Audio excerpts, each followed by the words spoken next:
You're listening to a Mamma Mia podcast. Mamma Mia acknowledges the traditional owners of land and waters that this podcast is recorded on. This episode contains graphic depictions of violent crimes. Listener discretion is advised.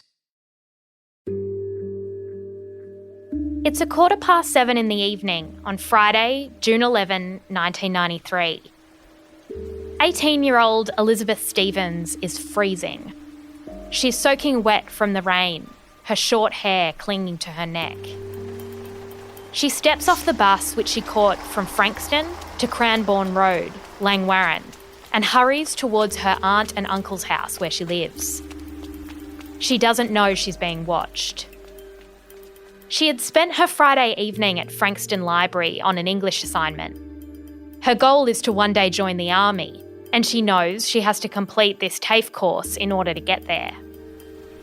That particular June night, the rain is so heavy it's difficult to see.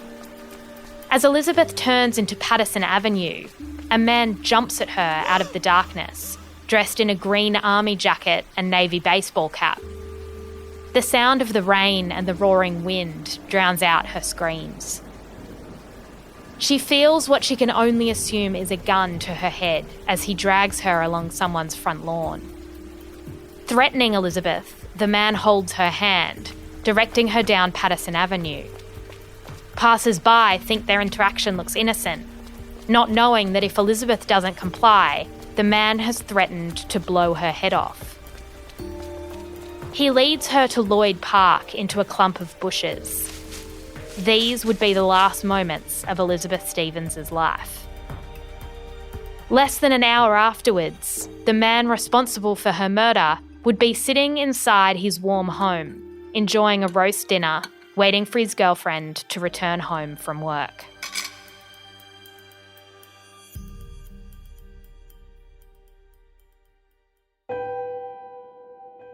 I'm Jessie Stevens, and this is True Crime Conversations, a Mamma Mia podcast exploring the world's most notorious crimes by speaking to the people who know the most about them. In today's episode, I'm speaking with true crime author Vicky Petratus. Her book, The Frankston Murders 25 Years On, details the 7-week killing spree of serial killer Paul Denyer and explores its lasting impact on the Frankston community.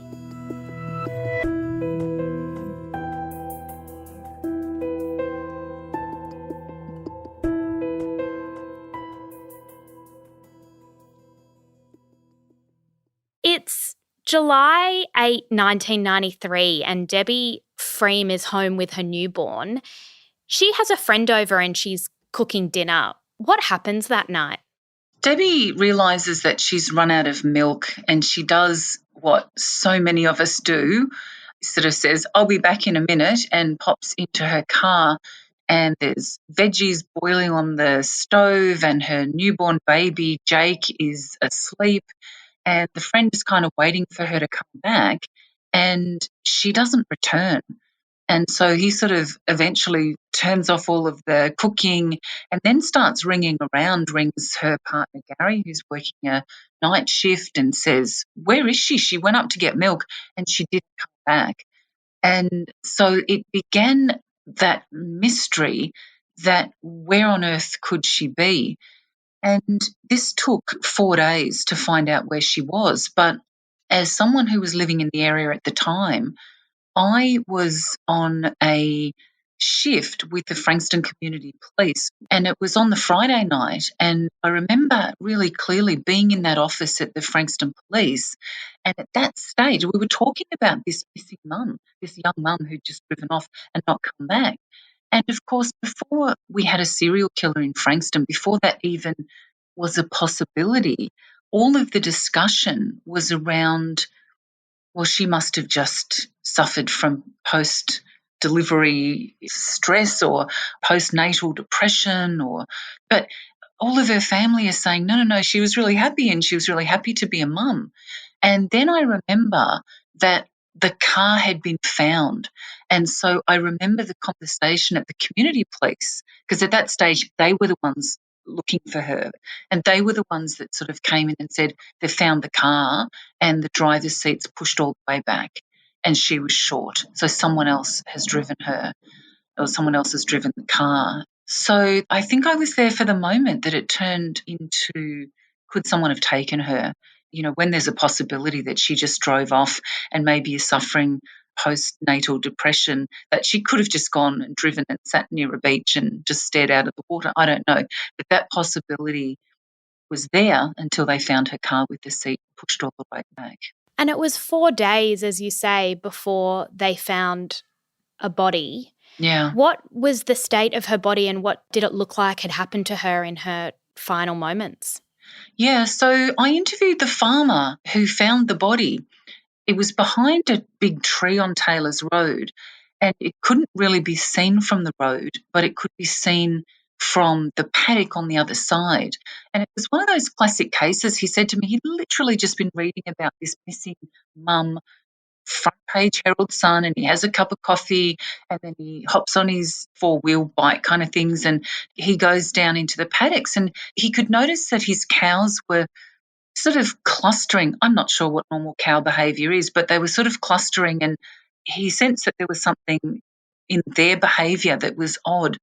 And then as he got closer, he could see what he thought was a mannequin lying on the ground on the other side of his fence. And of course, the closer he got, he realised, he said, that's the woman that everybody's looking for.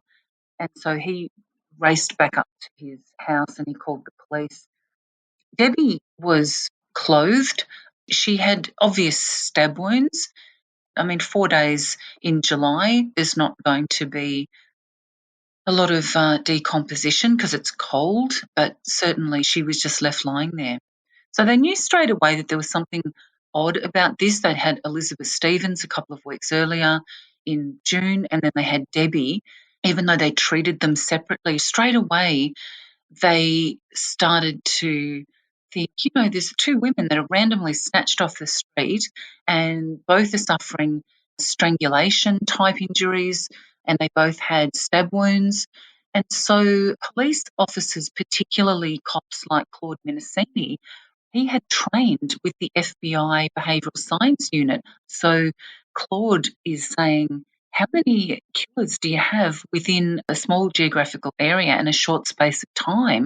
How many people do you have there that target young women and use strangulation as a form of control and murder them with a knife, and there's no sexual assault?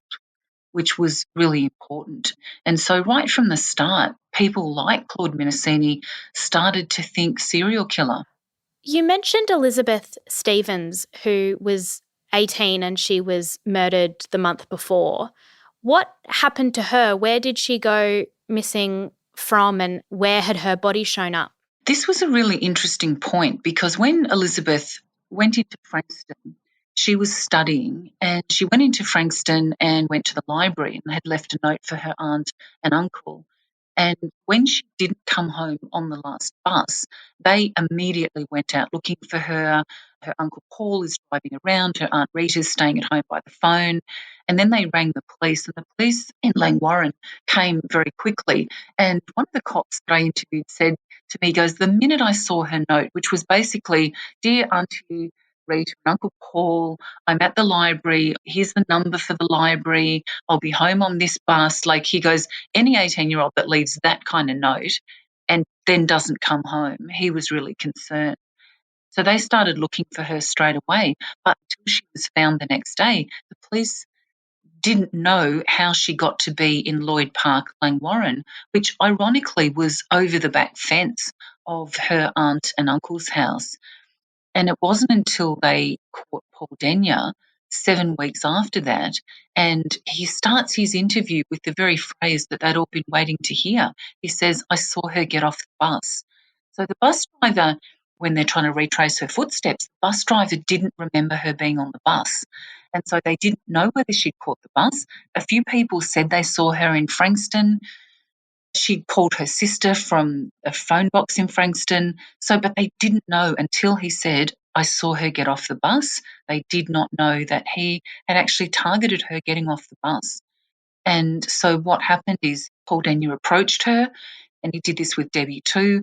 He had made a fake gun. He called it a glove gun.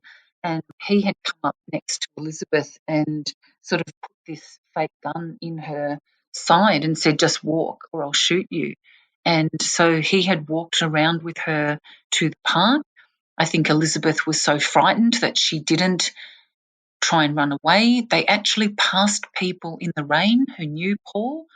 We could all wish that if she had said, help, help, but she was scared. She was scared for herself, and she was scared that if she called to anyone else that they would be in jeopardy. So he had taken her round to Lloyd Park and he'd murdered her and dumped her body there. These murders were happening around the area of Frankston in Melbourne. Can you describe Frankston at the time, the early 90s, what kind of sort of suburb it is? At the time, it was a place that, for first home buyers, you could get houses were cheaper. And so there were lots of young families. But Frankston, I think, had kind of a reputation for being a bit tough. I lived in the area. I didn't see it. It was fine. We were raising our daughter there. But I think once this happened, once Debbie was found murdered, I think that it became known in the Herald Sun and, the corridor of death and corridor of fear. And it became a place where instantly house prices dropped and people lived in fear. It was really frightening to be around. You were in a police ride-along when you heard that yet another girl, I believe it was a schoolgirl, had gone missing. Who was she and where had she been found? This is why I wrote the book, because while I was at the community policing squad, Debbie's case turned really serious. And then I was doing another shift on the Friday night that Natalie went missing. And so I remember pulling up to the back of the Frankston police station, and I was walking in the back with the sergeant that I was going to do the ride-along with. And in those days, everybody smoked and everybody was standing out the back having a smoke. And we walked up and one of them said, yeah, another one's gone missing. And I remember just this sinking feeling, and they're just saying right under our noses, because there were so many extra police in Frankston. There were like 200 extra police flooding the area, patrolling, looking at cars parked in car parks, going to anyone suspicious, door knocking. There were police everywhere. And this sense that this girl could go missing right under the noses of everyone, it's really hard to describe it. It was like deflated. There was this defeat. It's just, we can't believe this has happened. And then there was kind of this discussion like, well, what kind of girl is she? And I understand what they were meaning. Was she the kind of girl who would go out and not tell her mum what time she was coming home, or a girl that might sort of slip out to go to a party? Or they needed to ascertain what kind of girl was she so that they could figure out how to try and look for her. And by the time we got inside and walked down to the front where the general public can come into, I'll never forget this. This cop had come down from upstairs, and upstairs was where all the bosses were. And he came down and there was no emotion. And he just said to us, he said, they've found her and she's dead. And so it was just this horror and this disbelief that this could happen again. So the sergeant that I was with said, right, it's up to you. You've got permission. We've got signed permission for you to come out with us. We'll put you in the back of a police car. So I found myself in the back of this police car and everyone was converging on where they had found her. And so there are a bunch of golf clubs off Sky Road in Frankston, and there's a pathway, there's a track between two of the golf clubs where the local kids who went to John Paul College would use to get through to the Pines, and that's where Natalie lived, and that's where they had found her. So an SES worker had found her, and mounted police officers were in the golf club searching as well. So I found myself in the grounds of Monterey Tech, which is on the other side of the track. The two police that I were with disappeared. They just said, just stay there, don't move. And I could see the police helicopter just hovering over where she was, which wasn't far from where we were parked. I didn't get out of the car, and no one goes to the scene. Once a crime scene is established, no one goes near her apart from to make sure that she's in fact deceased and doesn't require medical assistance. And apart from that, there's this sort of light rain was drizzling, and there was me, a crime writer, sitting in the back of this police car thinking, how could this have happened? And also in equal measure, I have to write about this. This has to be a book that I write. So that's how Natalie came to be there. She'd just been walking down that track at 2:30 on her way home from school. And here's the irony of ironies, is that Paul Denyer was parked at the other end of the track, no doubt looking for a schoolgirl to go down there on her own or a victim. And he'd been up earlier, he'd cut some holes in the track. So when he saw her coming, he had gone up the track and disappeared through one of the holes so that she couldn't see him, she wouldn't be worried. And then as she walked past, he jumped out and grabbed her. But luckily, and this is testament to how frightened everyone was at the time, that when Paul was sitting in his car on Sky Road, hunched down, a postal worker riding her postal bike along the footpath saw him, and she got such a bad vibe from him that she went into a house and knocked on the door and said, there's a really creepy guy sitting in a car out there. Can I use your phone to ring the police? You know, no mobile phones in those days, but thank God for her, because they called the police, and within, minutes, the police are there checking his car. Of course, he'd gone by then. By the time she came out, he'd gone. The wisdom of hindsight, you can't go there, but he had seen Natalie go down the track. He'd jumped out and gone down the track, and he was killing her as the police were checking his car. And so when he came out of the track, he literally looked across the road and saw the police at his car and just tucked his bloodied hands into his pockets and walked home and came back later when the coast was clear. But what that meant was that the very next day, when Natalie had been found, the two cops that checked the car heard what had happened. They went straight up to the bosses and they said, we were checking the car right at that time. And so within hours, the police were knocking on Paul Denyer's door. And they had obviously become increasingly desperate, and this was the break that they needed in this case, because there had been others that hadn't been murdered but had been terrorised in the months before. One of them was named Donna Vaines. What happened to her?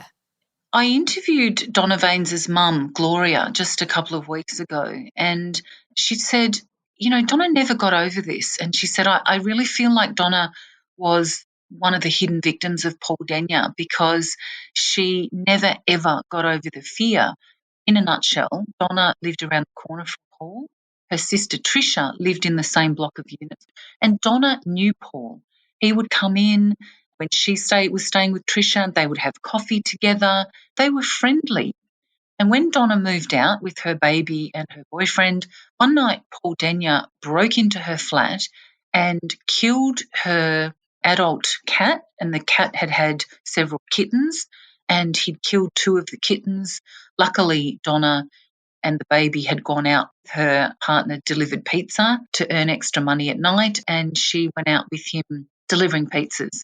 That was when Paul broke in. So when they came back to the flat, they noticed the smell. He'd eviscerated the mother cat and written, Donna, you're dead, in blood on the wall. And Gloria said to me, she said, Donna was so frightened that she, for a long time, couldn't even go to the bathroom on her own. Her partner had to stand outside the door, and that night changed her life. She was terrified. Sadly, Donna passed away in 2019. She died of cancer. But her mum told me about a really diminished life. The fear, the PTSD turned into depression, and it turned into a reliance on prescription medication. And she said even right up until the end, Donna would say to her, what will happen when he gets out? And so her fear never went away. And it made me think about this from a completely different angle, because I knew, and I'd talked about it at length with the other families, they didn't want Denyer to get out, one, because they wanted him to be punished, but secondly, because they didn't want him to do to other families what he did to their family. But what I hadn't maybe focused on was that there were a lot of women like Donna who had encounters with Paul Denyer before he became a serial killer, who were equally terrified. They were living in fear. What if he gets out? He'll come after me again. He did it once, he'll do it again. He'll hunt me down and he'll find me.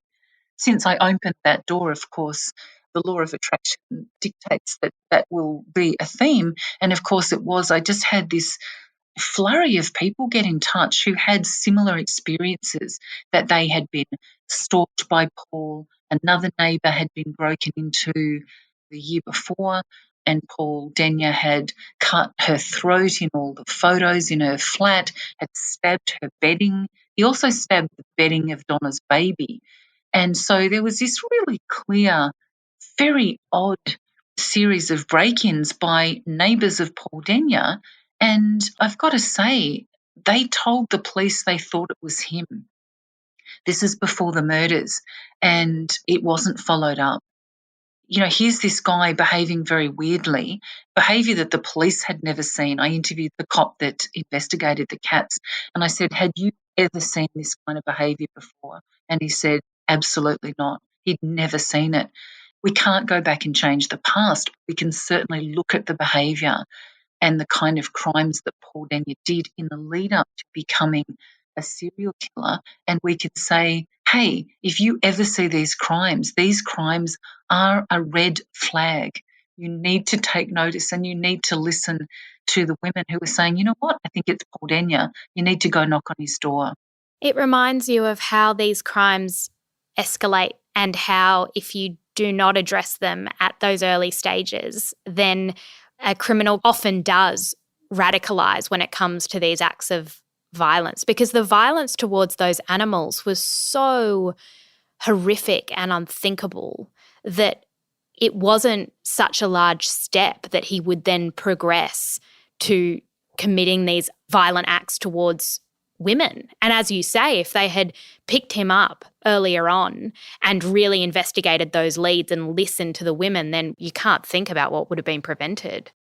I hope, Jessie, that things have changed, but a theme in my research, particularly when you're going back and looking at historic cases, a theme seems to emerge where women try to say, I think it's him, and the police, they're just women, they must be mistaken.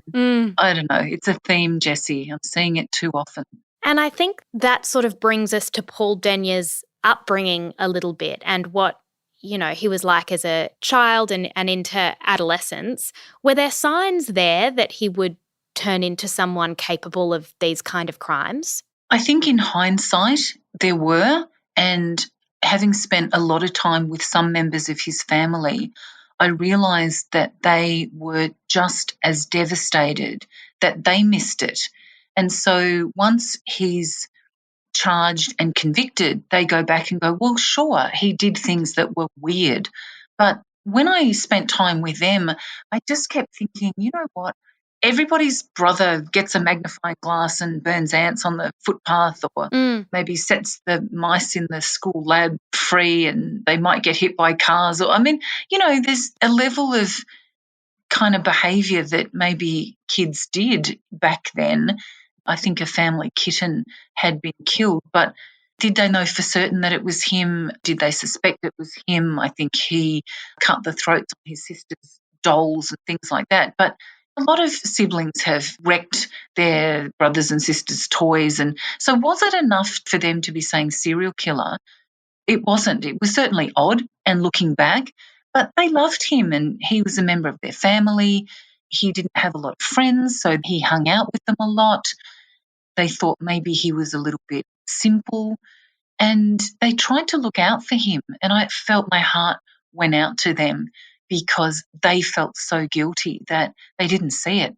And if they had seen it, they could have saved the girls, but no one could have saved the girls. We can only learn going forward, you know. None of us can go back and change what we did. You're listening to True Crime Conversations with me, Jessie Stevens.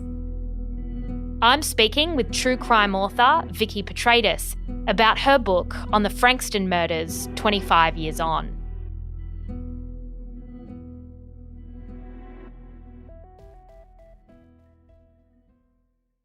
When did Paul's crimes start? Did they start with those instances of terrorising neighbours? Well, we don't know. This is the problem. We do not know, but I don't think it was good. And of course, there are unsolved murders in the couple of years leading up to the serial murders that I think that he could potentially be responsible for. Certainly Sarah McDermott, who went missing in 1990, Michelle Brown in 1992. There's a possibility. When police came knocking on his door following the murder of Natalie Russell, what did he say? Did he deny having involvement, even though he had been spotted? And I believe later they would go on to find DNA evidence relating him to that scene. But what did he say to police? He was really cool, calm and collected. But the problem was when they had done the post-mortem examination on Natalie, and I interviewed the photographer about this years later, he said he was leaning into the examination with the pathologist, and at the same time they both saw this sort of long, thin piece of skin, and both of them went, that doesn't belong to her. And so they kind of picked it out with a pair of tweezers. And so the police suspected that when they found the right person, that it is really common when you attack someone with a knife to injure yourself. I've seen this a lot in cases that I've written about. And so as he's grappling with her, that he would have an injury, that he's cut himself. And so the minute that he opened the door to let them in, one of the police officers there at the day said to me, he just looked straight at his hand and he could see this long kind of graze along his finger. And he's like, it's him. So what Denya didn't know and he didn't understand was that a prison warden that I interviewed said it was like he'd watched a bunch of cop shows on TV and thought he knew more than anyone. And I thought, yes, that's exactly the impression that I got watching these videotapes, that he thought that he could match wits with these detectives. So he sat very calmly for 6 hours and denied everything. Oh, yeah, I was near there, but no, my car broke down. And yeah, no, I cut my finger. I was trying to change the fan belt. He was very, very cool, calm and collected. And he denied the whole lot, didn't break a sweat. And it wasn't until a break, I think at about 3 a.m, that they said, we're going to take your DNA. And he said, okay, then they'll pin it on me, won't they? And the detective, Darren O'Loughlin, said, look, I don't know, Paul. He goes, I did it. I killed all 3 of them. And so Darren sort of hurried him back into the interview room and said, right, sit down, we'll do the interview now. And that's when he started with, I saw her get off the bus. And so I know that Paul Denya has denied a lot of other things that he's done. And the police said to me many times, well, why wouldn't he have admitted to all the others? And I was like, well, he didn't admit to any of them until you said we've got DNA, and he assumed that it was for the 3, the recent 3. Yeah. So I think the question needs to be asked. But he was quite cagey in his interview. He didn't admit to everything, and he skated over quite a few really important details. So I just don't think his word is something that we can trust. What do you think his motivation was? Do you think he truly hated women? Well, he said he did. They said in the interview, they said, why did you do it? And he goes, I just hate them. And they said, he goes, I just hate women. So he was definitely someone that could move like a chameleon within his world.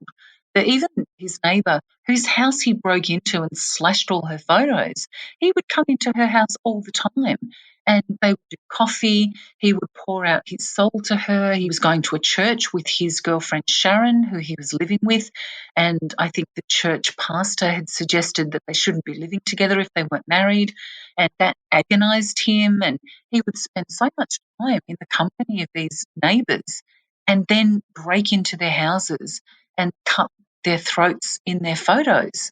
So I think he certainly, whatever he presented to the world, which was a friend who wanted to talk, they would play music together, he'd be strumming on the guitar, but all the while he's looking at her with intense hatred.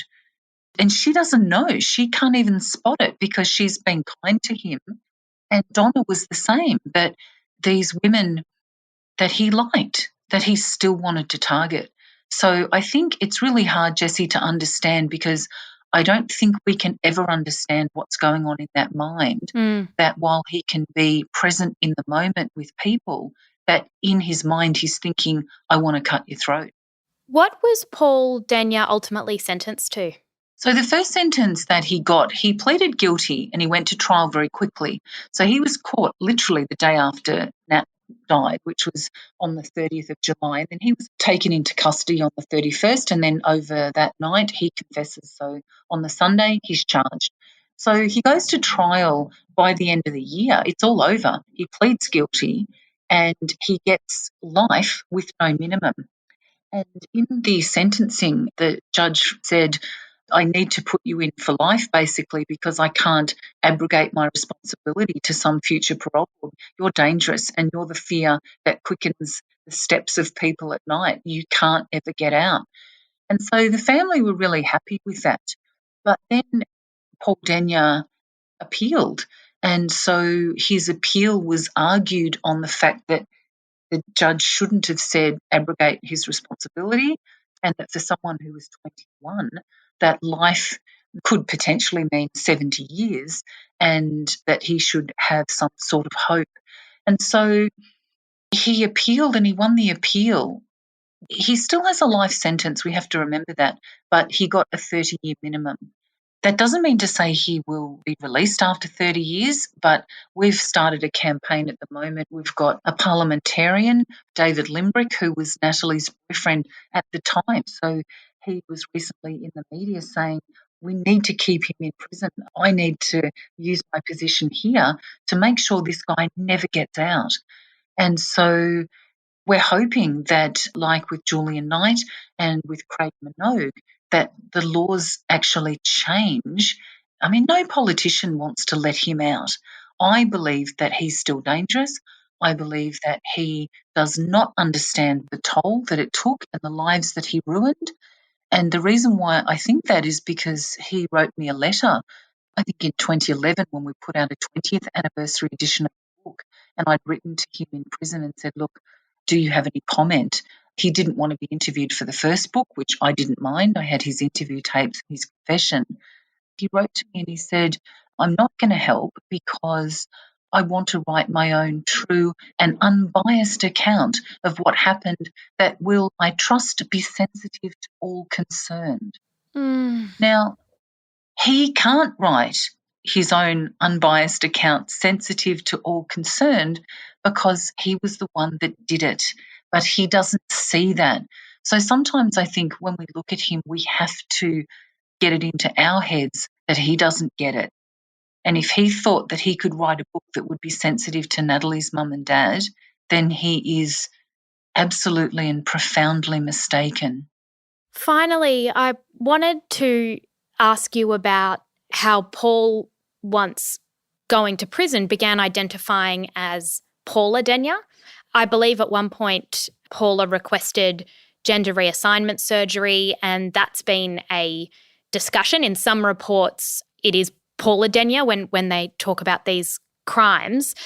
Where did the prison system stand on this in terms of gender reassignment surgery, and what have you heard since about how Paul or Paula Denyer identifies? So that happened probably about 15 years ago. It sort of hit the front page of the Herald Sun, and it announced that Paul Denyer had decided to identify as female. And I have to admit, back then, my first thought was, my immediately default setting thought was, he wants to get into a female prison so that he can kill women. Because I'm cynical. That was my first thought. You know, it's before we really understood that idea that for him it could have been something else. And then I started to think about it and I thought, well, maybe when he says, I wanted to kill women because I hate them, could he have been grappling with something within himself where he was actually trying to kill a part of himself? Once I learned more about this, I was very, very prepared to ponder that. And when I did talks about the Frankston case, I always referred to Paula as Paula and used female pronouns because that was what she wanted.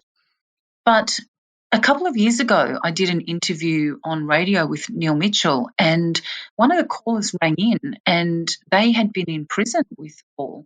And Neil Mitchell said, you've been in prison with Paula. This guy said, nah, he doesn't do that anymore. And so I've since made some inquiries to other people who were in the know, and I was told that he no longer identified as female. And so I've reverted back to male pronouns for that reason. I would never use female pronouns in front of the families.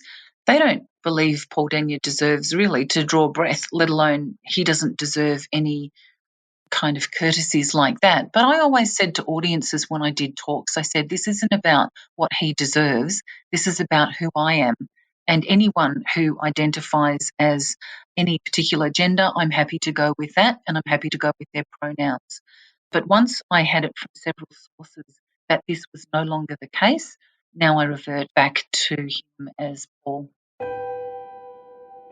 Vicky Petratus is a best-selling author who's been writing true crime for over 25 years. Her book about serial killer Paul Denyer, The Frankston Murders 25 Years On, has become a classic in the true crime genre. You can find a link to it in our show notes. True Crime Conversations is a Mamamia podcast hosted by me, Jessie Stevens. Sound design is by Ian Camilleri, and our producer is Gia Moylan. If you want more true crime or want to connect with other true crime fans, then search True Crime Conversations on Facebook and make a request to join. And if you've been enjoying our recent episodes, let us know. Leave us a review on your favourite podcast app. You can hear more from me on Mamamia Out Loud 3 times a week. It's the podcast with what women are talking about.